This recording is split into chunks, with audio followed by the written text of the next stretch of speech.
for some people, tragedy creates a burden too overwhelming to bear. And while mourning may provide relief for many of us, for others, it does nothing to alleviate their pain and suffering. In Frank Fox's case, it only fuels his rage toward the people who committed this heinous act. And we run the risk of watching one tragedy quickly lead into another. Hello. May I speak with you for a moment? Well, as I'm sure you're well aware, there's an ongoing investigation into Daniel Fox's murder. We haven't had much success getting information on the perp. If you're interested in getting the deep, the officer on post at the Fox house should be able to fill you in. Who knows? Maybe you'll be able to help us out. Oh, I hope he can fill me in more ways than one. Shame I don't think I can seduce police officers. Sorry to bother you, but I need to talk to you about something. Daniel became a part of our little group, our clique. This tragedy is affecting all of us. In honor of Daniel, I'm putting together a little get-together around 7 tonight. To be honest, you seem to be taking it better than the rest of us. I'd really like you to be there. People just seem to listen to you. I think they find you to be a soothing presence. You can do one of two things. Talk everyone through their feelings of loss. Or pour some stiff drinks so we can forget about it for a few hours. I'll listen to their feelings. The next playthrough, I'll get them drunk. Personally, I think overt emotional displays are crass. But Susan thought it was a good idea. By the way, we all need a pack to wear the dresses that Daniel created for us for the fashion show. I assume you'll join us? We would all appreciate whatever you can do to help. Okay, let's go consult the girls. Hello. Is anyone alive yet? Nobody's home. I'll do Edie first then. She's all the way out here. The fuck is everybody? Are they just not awake yet? Okay, I guess I'll go see Daniel first. Good day to you, ma'am. Is there something I can do for you? You just cut right to the chase, don't you? I'm sorry, but at the moment I'm unable to disclose any information to you regarding Mr. Frank Fox, and I certainly can't let you speak with him.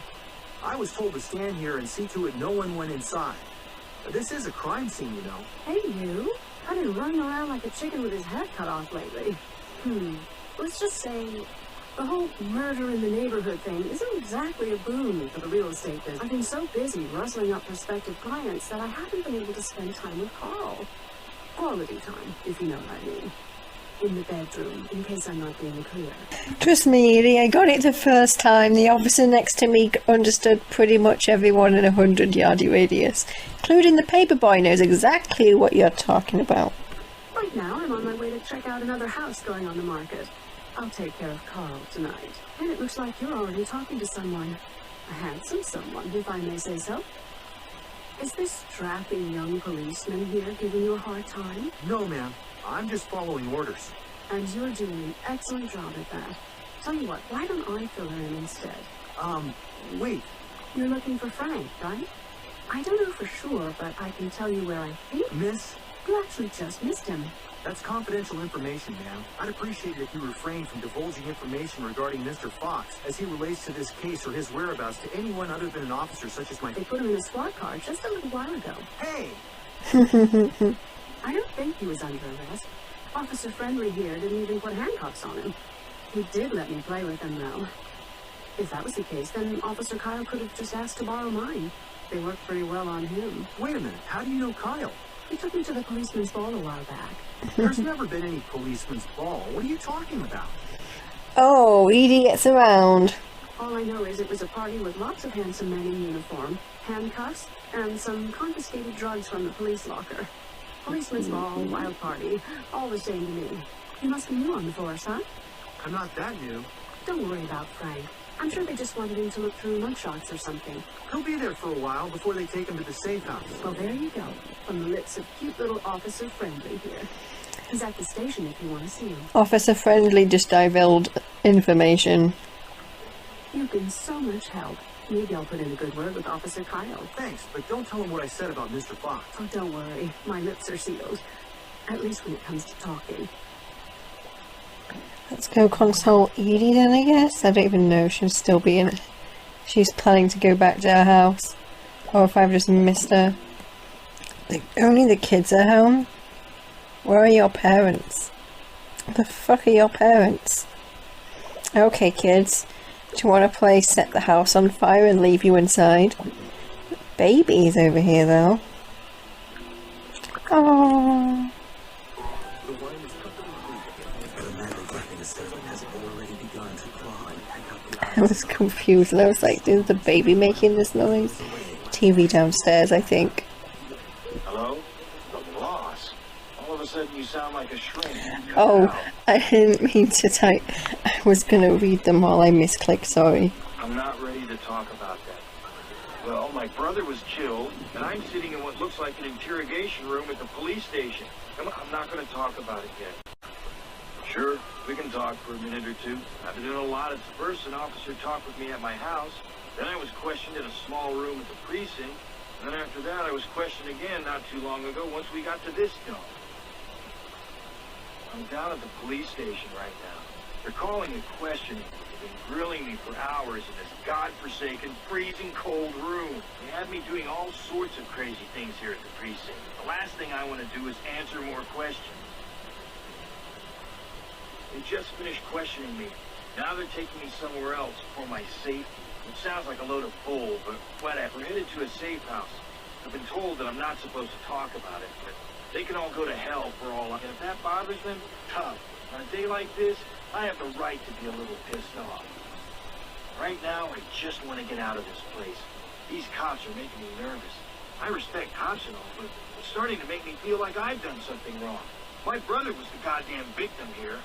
Protect and serve my ass. The loss. Right. I'm holding up all right. Right now, I'm just taking it day to day. There really isn't anything I can do from here. What do you mean? If you think you can, then do it. I'd like to help, but it looks like I'll be stuck in some seedy motel somewhere watching the food tube. Oh, right. So, you're gonna need to do some legwork if you plan on finding anything out. If you have any way of finding out what the cops actually know, that would be a start. Sounds like a plan. Get as much information as you can. We'll figure something out from there. People like talking to you, so it shouldn't be hard. Keep me updated. If I'm in the loop with this whole thing, I won't be going stir-crazy in here. Good day to you, ma'am. Is there something I can do for you? For me?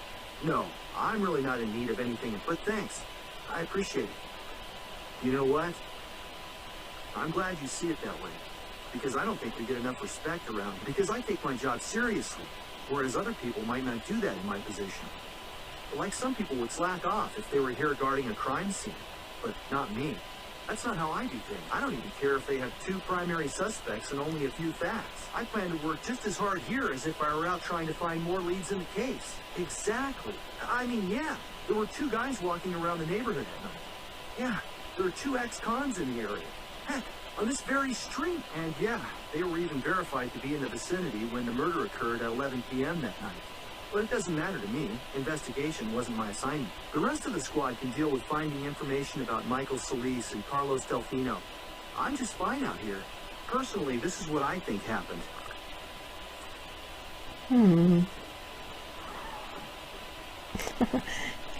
It's because Mike's gun was used then, was it?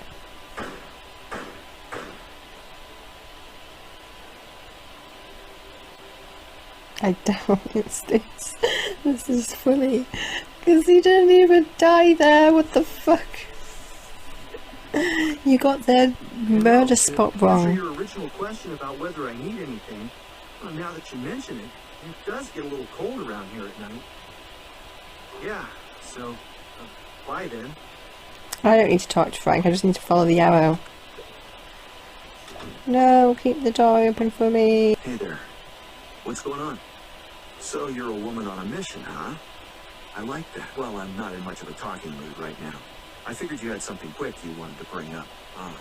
So you know where I'm coming from. I can't tell you how many times that jerk's told me he was going to do something and then completely flaked. Exactly. Like just the other day, Mr. Famous Fashion Designer asked me to stop by and look at a leaky faucet at his place. I had some things planned that day, but I decided to be granted. It wasn't until later in the day that I came by, but still, I was doing him a favor.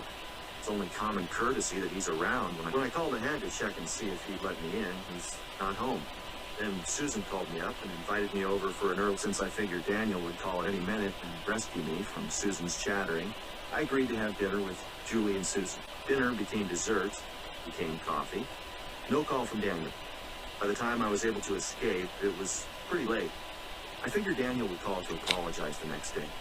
But what did it become after coffee? We spoke in the morning, but I didn't get a hold of him for the rest of the day. But nothing since. Not on my cell phone, and nothing since I'm back in town. It's like he just dropped off the face of the earth, which is a bit of a relief, because he's such a pain in the butt. Did you forget that he died? But I know he's gonna call. He always does. Probably just when I'm about to fall asleep tonight. How did you not know? It's been... Gossip travels fast. You live in a little suburban neighborhood. How do you not... Like a cul-de-sac even. How have you not received the news that Daniel Fox has been murdered, especially with the police and the outline of a body outside their front porch? Wait, what are you getting at? That's not the kind of thing you joke about. Wow, I don't even know what to say. I already told you everything I know. I was with Susan and Julie that night. Sort of a dinner and kidnapping combined, since Susan didn't seem to want to let me leave. Anyway, I left around 11. As soon as I walked in the door, Susan called me and then proceeded to talk my ear off for an hour or so. You know how she can get. And you didn't hear a gunshot? Yeah. Good luck with that. Oh, hey. Hey. If you're looking for my mom, she's in the kitchen. You know, there's something I've been meaning to ask you. How are you dealing with everything that's been going on? Don't you think that kind of job is best left to the police? Pick up. And I suppose you have a plan to get to the bottom of things. Mike, you don't really think they believe Mike did it, do you? You realise you're inside the counter, right? Right. Actually, there were 3 of us here. Me, Mike, and Julie. Hey, what's going on, Mom? We were just talking about Daniel Fox. Oh, man. I still can't believe that happened right down the street. How's Mr. Fox holding up? I haven't seen him since before. Edie mentioned that the police took him in. Not as a suspect, but to protect him. But that's not the weird part, Julie. Mike? But he was here that night. I remember because you did everything in your power to stop the poor guy from going home. Julie, you're being silly. It's just that it was late, and I was worried about him walking home alone at that hour. Mom, he lives across the street. The poor man drank 4 nightcaps trying to be polite. Then as soon as you saw him walk into his house, you called him on the phone. As it turns out, this is a dangerous neighborhood. I wanted to make sure that he got home safely. Is that why you talked to him for almost an hour on the phone? Oh, give me a break, Julie. Who's been on the phone every night this week gossiping about people at school? Is it my fault that Danielle Vandekamp gives it up to any boy who asks? I'm just doing the right thing and spreading the word. By now, I'm sure you're not the only one that knows that. I'm sure lots of people know by now. Well, let's move on now. We're getting a bit off the topic at hand. Back to Mike. What else is new? Look, we can't let the police think he had anything to do with Daniel's death. It's just ridiculous. I guess you're right. Well, problem solved then. All right. See you around. Hey. You came by to talk to me. Carlos, who is it? Why don't you come out here and find out for yourself? Why do you always have to have something smart to... Oh, hi. No, we're fine. Why don't you come inside for a minute? Daniel's murder did have us all a bit shaken up. It's still hard to believe. It's unfortunate that something like that had to happen to Daniel. He got his whole life ahead of him. Uh-oh. Yeah, what can we tell you that we didn't tell the police? We didn't see anything. They suspect me. I went to jail for embezzlement, for Christ's sakes. I'm not a violent man. Yeah? Well, they're wrong. Carlos would never do anything to hurt Daniel. I know for a fact that he couldn't have that night. This is taking me back to an episode where it's like, I'm not a violent man, but he punches a guy and he doesn't know that guy's gay, and the guy's like, I'm gay, and it's like, is that what it's about? And he's like, yeah, sure, because he thinks Gabby's fucking him, and then he gets arrested for doing a gay hate crime. We were both home and in bed by 11. Actually, I wasn't exactly following my normal routine that night. See, earlier in the day, Carlos tried to drag me into another one of his charity benefits. Oh, here we go. I'm not talking to you, sweetie. Stay out of it. Listen, honey, she came over here to talk to me. Carlos doesn't want you to know that he threw a fit because I didn't want to go to his little party. We fought about it for hours. Then we had makeup sex. Then we fought again. Then more makeup sex. Yeah, we didn't make the charity event, but I definitely gave it my all. As did Gabby. For your information, I had a number of appointments scheduled that day with a number of business professionals. And which professional was it this time? Henri? Pierre? That guy with the mole? It's called a beauty mark, and that doesn't make him any less of a professional. Anyway, I had to keep my appointments and wound up pushing my workout back to the end of the day. So, I didn't go for my run until much later that night. And Carlos came home right after I did. We were together for the rest. Yeah, we still had some issues to resolve. Upstairs, if you know what I mean. Carlos, have you ever heard of such a thing as too much information? I just remembered something else from that night. It involved whipped cream, strawberries. Actually, when I was running back home, I thought I saw two people milling around your house. It was pretty dark. I guess my eyes could have just as well been playing tricks on me. Did you tell the police what you saw? No. Why would I tell them that? I could have been seeing trees blowing in the wind or something. That's the kind of thing you tell them, even if you're not sure. This way they can investigate. That's what they do. Well, I definitely didn't see anything out of the ordinary that night. I'm sorry, I can't help you out any further. Why are you apologizing to her for not seeing anything? God, Carlos, you can be such a wimp sometimes. And another thing, Carlos. Hey, Mom. What's up?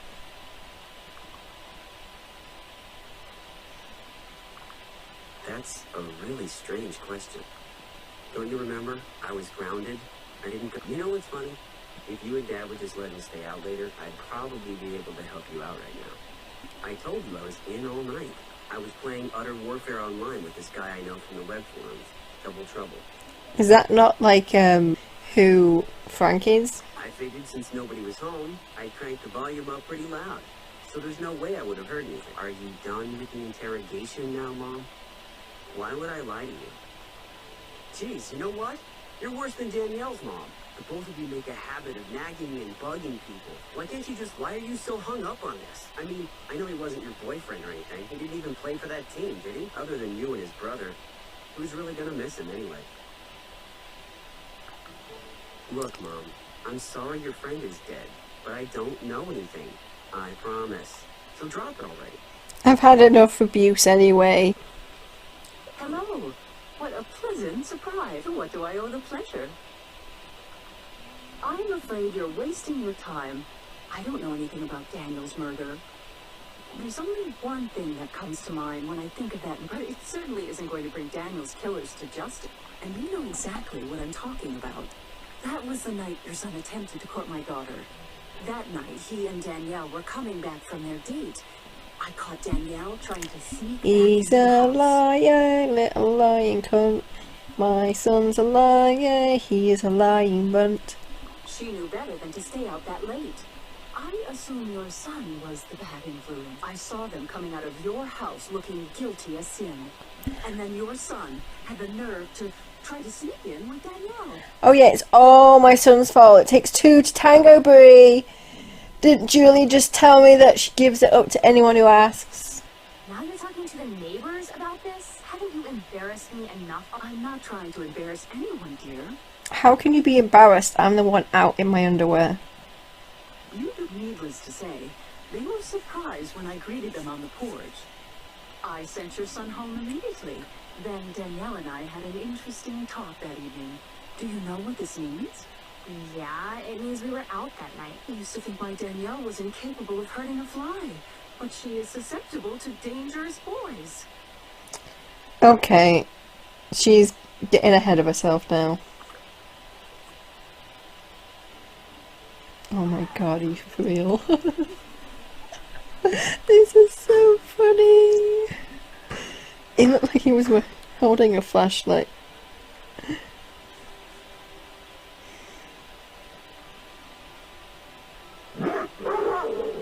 And they never have him die on the right place either.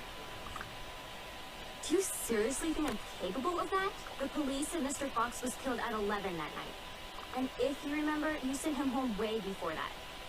You went off on your whole high and mighty, and of all things, on a school night tirade and sent me to... Besides, I refuse to defend myself. You're insane for even thinking this. Only Dad was still alive. Oh, so this is after Rex's dad? I mean, after Rex's died?